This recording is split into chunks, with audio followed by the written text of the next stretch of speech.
2010년 8월 5일, 칠레의 뜨거운 태양이 자결하던 어느 날이었습니다.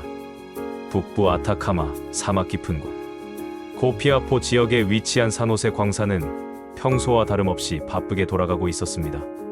수백 미터 지하에서 광부들은 구슬땀을 흘리며 구리채굴에 몰두하고 있었죠.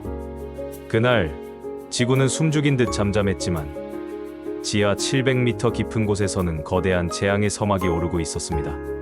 순간 굉음과 함께 광산 전체가 흔들렸습니다. 마치 거대한 짐승이 포효하는 듯한 소리였고 땅바닥은 격렬하게 요동쳤습니다. 거대한 바위들이 연쇄적으로 무너져 내리며 광산 내부를 마치 거대한 콘크리트 벽처럼 두껍게 가로막았고 순식간에 시야를 완전히 가릴 정도로 자욱한 먼지가 폐쇄된 공간을 가득 채웠습니다. 33명의 광부들은 순식간에 지하 깊은 곳에 갇히게 되었습니다. 그들은 자신들이 처한 상황의 심각성을 본능적으로 직감했습니다. 산소는 점점 희박해지고 식량도 전무한 상황에서 그들은 예상치 못한 절망적인 어둠 속에 던져졌습니다. 그들의 생사는 불투명했으며 지상의 가족들은 광산 입구에 모여 애타게 오직 기적만을 바랄 뿐이었습니다. 전 세계의 이목은 이 작은 칠레 광산에 집중되었고 69일간의 믿기 힘든 생존 드라마가 시작되었습니다. 오늘 우리는 33명의 광부들이 지하 700m 거대한 바위 더미 아래에서 겪었던 기적 같은 이야기, 그리고 그 이후의 삶에 대해 더욱 자세하게 이야기해보려 합니다. 절망 속에서도 희망을 잃지 않았던 인간, 정신의 위대함과 현재까지도 이어지는 광산 안전에 대한 끊임없는 질문들을 함께 깊이 탐색해보겠습니다. 과연 2010년의 기적은 2025년 현재 우리에게 어떤 메시지를 던져주고 있을까요? 이제 그들의 발자취를 따라가며 그들의 이야기를 더욱 생생하게 느껴봅시다. 칠레 코피아포 광산 사고는 2010년 8월 5일 한여름의 오후 2시경에 발생했습니다. 광부들은 평소와 다름없이 광산의 깊은 곳에서 일과를 시작했지만 그날은 평범하게 끝나지 않았습니다. 지하 700m 지점에서 광산 내부 구조물이 예고 없이 붕괴하면서 거대한 바위가 출구를 완전히 봉쇄해버렸습니다. 처음에는 갱도 내부의 작은 붕괴로 생각했던 광부들은 곧바로 상황의 심각성을 온몸으로 체감했습니다. 그들은 고립되었고 외부와는 어떤 연락도 닿지 않는 완벽한 단절 상태에 놓였습니다. 이 소식이 지상으로 전해지자 칠레 정부는 사고 발생 직후 즉시 대규모 구조 작업을 시작했습니다. 그러나 산호세 광산은 지질학적으로 매우 불안정한 지역에 위치해 있었고 언제 또다시 무너질지 모르는 추가 붕괴의 위험이 상존했습니다. 구조대는 여러 차례 필사적인 시도에도 불구하고 광부들의 정확한 위치를 파악하는데 극심한 어려움을 겪었습니다. 지상에서는 광부들의 가족들이 광산 입구에 속속 모여들기 시작했습니다. 그들은 조약돌처럼 작은 희망의 불씨를 지키기 위해 광산 입구에 작은 텐트들을 치고 밤낮으로 서로를 위로하며 기도했습니다. 캠프 에스페란사, 즉 희망 캠프라는 이름이 붙여진 이곳은 전 세계 언론의 시선이 집중되는 상징적인 장소가 되었습니다. 구조 작업은 예상보다 훨씬 더 난항을 겪었습니다. 지상에서 투입된 최신의 드릴링 장비들은 잦은 고장을 일으켰고 단단한 안반은 드릴의 진행을 마치 거북이처럼 더디게 했습니다.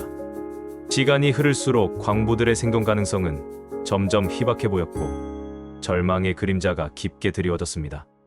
사고 발생 후 17일째 되던 날, 모두가 생존을 포기하려던 순간 기적과 같은 소식이 전해졌습니다. 구조대가 뚫은 작은 구멍을 통해 지하에서 보내온 작은 쪽지가 발견된 것입니다. 쪽지에는 스페인어로 이렇게 또렷하게 적혀 있었습니다. Estemos en el refugio los 33. 우리는 33명 모두 대피소에서 잘 지내고 있습니다. 이 짧지만 강렬한 문장은 전 세계에 엄청난 충격과 깊은 감동을 안겨주었습니다. 모든 사람이 생존을 거의 포기했을지도 모르는 절망적인 순간, 그들은 살아 있었던 것입니다. 쪽지와 함께 얼마 뒤 전해진 비디오 영상에는 광부들의 지친 모습이 담겨 있었지만 그들의 눈빛에서는 어떤 시련에도 굴하지 않고 살아남고자 하는 강한 의지와 불굴의 정신이 느껴졌습니다. 그들은 함께 노래를 부르고 서로를 격려하며 희망이라는 끈을 놓지 않으려 필사적으로 노력했습니다. 이 소식은 구조 작업에 엄청난 박차를 가하는 결정적인 계기가 되었습니다.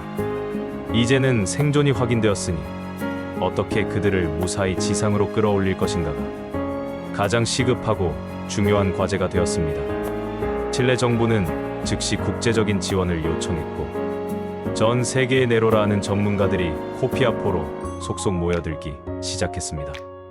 당시 칠레의 대통령이었던 세바스티안 피네라 대통령은 이 위기 상황을 직접 진두지휘하며 광부들의 구조를 국가의 최우선 과제로 삼았습니다. 전 세계 각국에서 최첨단 드릴링 기술과 장비가 아낌없이 지원되었고 미국의 NASA를 비롯한 다양한 국제기관의 전문가들이 구조 계획을 수립하는데 심혈을 기울여 참여했습니다. 이들은 다양한 시나리오를 검토하며 세 가지 주요 구조 계획을 동시에 진행했습니다. 플랜 A는 거대한 드릴을 이용해 광부들이 갇힌 곳까지 직접 구출 갱도를 뚫는 방식이었고, 플랜 B는 이미 뚫린 작은 통로를 확장하는 방식, 그리고 플랜 C는 유전 시추용 드릴을 활용하는 방식이었습니다. 이 중 플랜 B와 플랜 C가 가장 유력하게 진행되었고, 특히 플랜 B에 사용될 피닉스 캡슐이라는 특별 제작된 구조용 캡슐은 광부들을 한 명씩 안전하게 지상으로 끌어올릴 핵심 장비였습니다. 이 캡슐은 좁고 불규칙한 갱도를 통과할 수 있도록 정교하게 설계되었으며, 내부에는 산소 공급 장치와 지상과의 원활한 통신을 위한 통신 장비가 완벽하게 갖춰져 있었습니다. 지하에 갇힌 33명의 광부들은 그들만의 폐쇄된 지하 세계에서 혹독한 시간을 보내야 했습니다. 초기에는 배급된 식량이 거의 없어 극심한 허기에 시달렸습니다. 참치캔 한 숟가락과 비스킷 한 조각으로 하루를 버텨야 했고, 물 또한 제한적으로만 공급되어 한 방울 한 방울을 아껴 마셔야 했습니다. 온도는 30도를 훌쩍 넘었고 습도는 90%에 육박하는 열악하고 숨막히는 환경이었습니다. 하지만 그들은 절망의 나락으로 떨어지지 않았습니다. 광부들은 스스로 엄격한 규칙을 정하고 각자의 역할을 분담하며 조직적이고 질서 있는 생활을 유지했습니다. 가장 연장자였던 루이스 우르수아는 특유의 리더십을 발휘하여 광부들을 이끌었고, 의무병 출신이었던 조니 바리오스는 동료들의 건강을 세심하게 돌봤습니다. 그들은 엄격한 스케줄에 따라 제한된 식량을 공평하게 배급하고 규칙적인 체조를 하며 건강을 유지하려 필사적으로 노력했습니다. 또한 서로의 이야기를 귀 기울여 들어주고 격려하며 극한 상황 속에서도 심리적인 안정을 찾으려 애썼습니다. 지상과의 통신이 가까스로 연결된 후에는 상황이 훨씬 더 나아졌습니다. 작은 통로를 통해 식량, 물, 의약품은 물론 가족들의 애정 어린 편지와 정신적인 안정을 위한 오락용품까지 정기적으로 전달되었습니다. 이들은 가족들과 영상통화를 하며 희망이라는 끈을 더욱 단단히 이어갔고, 자신들이 곧 구조될 것이라는 굳건한 믿음을 단 한순간도 잃지 않았습니다. 지하에 갇힌 동안 이들은 말 그대로 하나의 공동체를 형성했습니다. 서로를 친형제처럼 여기며 위로하고 의지했습니다.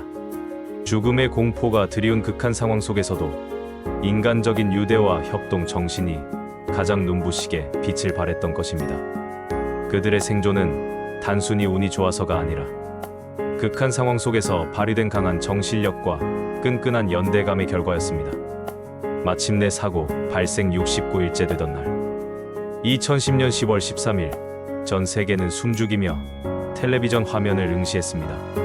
피닉스 캡슐이 지하 700m 깊은 곳으로 서서히 내려가는 순간, 모두의 심장이 멎는 듯한 긴장감이 흘렀습니다. 가장 먼저 구조된 광부는 플로렌시오 아발로스였습니다. 그는 다소 지쳐 보였지만 건강한 모습으로 지상에 성공적으로 도착했고, 지상의 가족들과 뜨거운 눈물의 포옹을 나눴습니다. 이어 한 명씩 광부들이 지상으로 안전하게 올라올 때마다 전 세계는 뜨거운 환호와 함께 감격의 눈물을 흘렸습니다. 마지막으로 구조된 광부는 팀 리더였던 루이스 우르수아였습니다. 그는 모든 동료가 안전하게 구조된 것을 눈으로 확인한 후 가장 마지막으로 영웅처럼 지상으로 올라왔습니다. 그의 얼굴에는 안도와 함께 동료들을 무사히 이끌어낸 뿌듯함이 교차했습니다. 33명의 광부 모두 단 한 명의 사망자도 없이 무사히 구조된 것입니다. 이 기적적인 구조 작전은 전 세계의 언론을 통해 24시간 생중계되었고 수억 명의 사람들이 이 감동적인 순간을 함께 지켜봤습니다. 당시 칠레 대통령은 광부들을 진정한 영웅이라고 칭하며 뜨거운 환영을 보냈습니다. 그들은 이제 33인의 영웅으로 영원히 기억되게 되었습니다.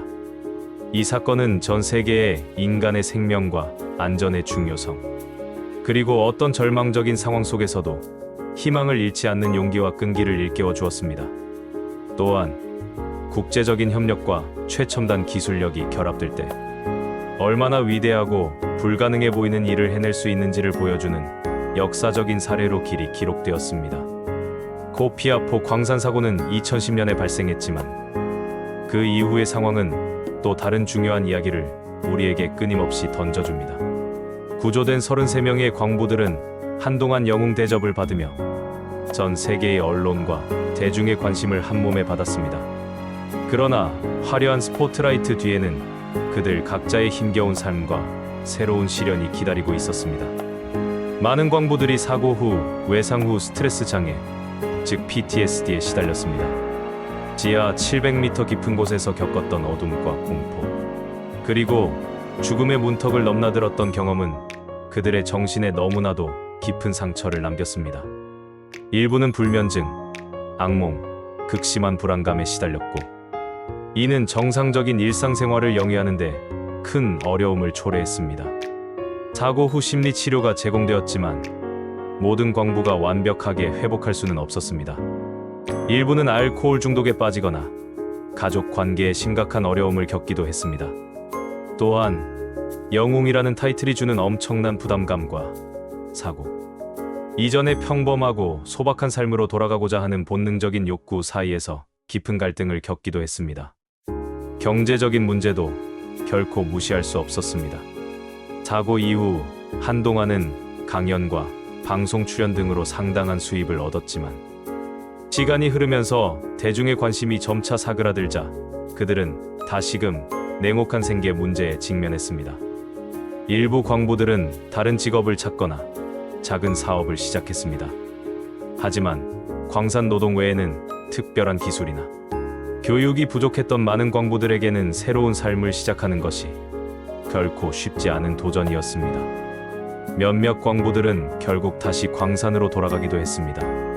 그것이 자신에게 가장 익숙하고 잘할 수 있는 일이었기 때문입니다. 하지만 그들은 이전과는 비교할 수 없는 불안감과 죽음에 대한 두려움을 가슴에 품고 일해야 했습니다. 2025년 현재 코피아포 광산 사고 15주년을 앞두고 그들의 이야기는 다시 한번 세간의 이목을 집중시키고 있습니다. 하지만 이 기적적인 생존 이야기는 칠레 광산 안전에 대한 끊임없는 질문과 숙제를 우리에게 던져줍니다. 산호세 광산은 사고 이후 영구 폐쇄되었고 사고 책임자에 대한 철저한 조사가 이루어졌습니다. 하지만 놀랍게도 그 누구도 형사상의 책임을 지지 않았습니다. 이는 칠레의 광산 안전 관리 시스템에 대한 국제적인 비판을 불러일으켰습니다. 사고 이후 칠레 정부는 광산 안전 기준을 대폭 강화하려는 노력을 기울였습니다. 국제노동기구 ILO의 광산 안전 관련 협약 비준을 요구하는 목소리도 높았지만 안타깝게도 아직까지 비준되지 않고 있는 실정입니다. 이는 안전 기준 강화가 단순히 구호에 그치지 않고 실질적인 변화와 엄격한 법적 구속력으로 이어져야 함을 명확하게 보여줍니다. 안타깝게도 2025년에도 칠레에서는 광산 사고가 끊이지 않고 계속해서 발생하고 있습니다. 2025년 2월에는 코피아포 인근의 헤수스 마리아 광산에서 붕괴 사고로 최소 3명의 광부가 사망하는 또 다른 안타까운 비극이 발생했습니다. 그리고 2025년 8월에는 칠레의 또 다른 대형 광산인 엘테니엔테 광산에서 또다시 붕괴 사고가 발생하여 다수의 사망자가 발생하고 실종자가 발생하는 비극적인 소식이 이어졌습니다. 이러한 사고들은 코피아포 광산 사고 이후에도 칠레 광산의 안전 문제가 여전히 심각하고 해결되지 않고 있음을 여실히 보여줍니다. 2010년의 기적은 칠레 광산업계의 일시적인 경각심을 일깨우는 계기가 되었지만 여전히 안전 불감증과 관리 소홀로 인한 인명피해 사고는 반복되고 있는 것입니다. 광산 안전은 단순히 법규를 제정하고 매뉴얼을 만드는 것만으로는 결코 충분하지 않습니다. 지속적인 정부의 감독, 엄격한 규제 적용, 그리고 무엇보다도 광부들의 고귀한 생명을 최우선으로 생각하는 확고한 안전의식의 확립이 절실하게 필요합니다. 2010년 코피아포 광산 사고는 전 세계적인 관심 속에서 지적적인 생존으로 막을 내렸지만 그 이후의 이야기는 마치 거울처럼 씁쓸한 현실을 반영하고 있습니다. 영웅으로 불리던 광부들의 고통스러운 삶, 그리고 여전히 반복되는 광산 사고들은 우리에게 중요한 교훈을 넘어 준엄한 경고를 던져줍니다. 우리는 33명의 광부들이 지하 700m의 어둠 속에서 보여준 강인한 생존 의지와 끈끈한 연대, 정신을 영원히 기억해야 합니다. 동시에 그들의 값진 희생이 결코 헛되지 않도록 광산 안전 문제에 대한 끊임없는 관심과 실질적인 노력이 강력하게 요구됩니다. 2025년 현재 코피아포 광산 사고 15주년은 단순한 기념일이 아니라 과거의 아픈 교훈을 깊이 되새기고 미래의 안전을 확고히 다짐하는 중요한 전환점이 되어야 할 것입니다.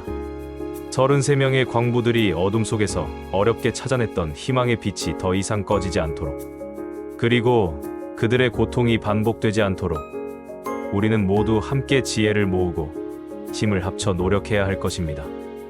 이 이야기는 과거의 사건이 아니라 현재 진행형의 교훈임을 잊지 말아야 합니다. 감사합니다.